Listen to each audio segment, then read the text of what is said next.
بسم اللہ الرحمن الرحیم۔ السلام علیکم ناظرین۔ برصغیر میں زندگی کی گاڑی کو آگے بڑھانے کے لیے 3 طرح کے کیلنڈر دیکھے جاتے ہیں، جن میں عیسوی کیلنڈر، اسلامی کیلنڈر اور بکرمی یا دیسی کیلنڈر۔ عیسوی کیلنڈر کے حساب سے 1 اگست 2025 دن جمعے کا پاکستان، بھارت، بنگلہ دیش اور دیگر ممالک میں 6 صفر 1447 ہجری دن جمعے کا، سعودی عرب اور دیگر خلیجی ممالک میں ہجری یا قمری کیلنڈر کے حساب سے 7 صفر 1447 ہجری دن جمعے کا، بکرمی یا پنجابی کیلنڈر کے حساب سے 17 ساون 2082 دن جمعے کا۔ ماضی کے دریچوں سے چند واقعات جو پاکستان اور مسلمانوں سے متعلق ہیں۔ اگست 636 جنگ یرموک جو خالد بن ولید رضی اللہ عنہ کی قیادت میں لڑی گئی مسلم فتوحات کی پہلی بڑی لڑائیوں میں سے ایک تھی۔ اگرچہ اس جنگ کا درست دن 1 اگست نہیں، لیکن یہ اگست 636 کے قریب شروع ہوئی۔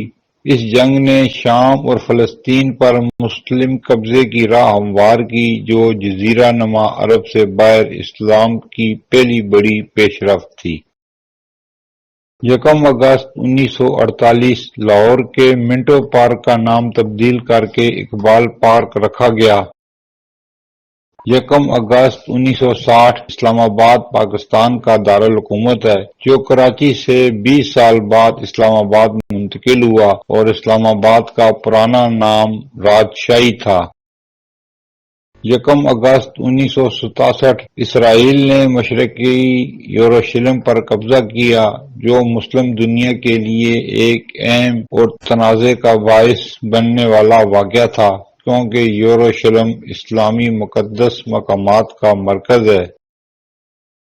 ہر سال 1 اگست کے قریب یوم اقصیٰ کی مناسبت سے دنیا بھر میں مظاہرے، سیمینار اور اجتماعات منعقد کیے جاتے ہیں تاکہ قبلہ اول کے تحفظ کے لیے آواز اٹھائی جائے۔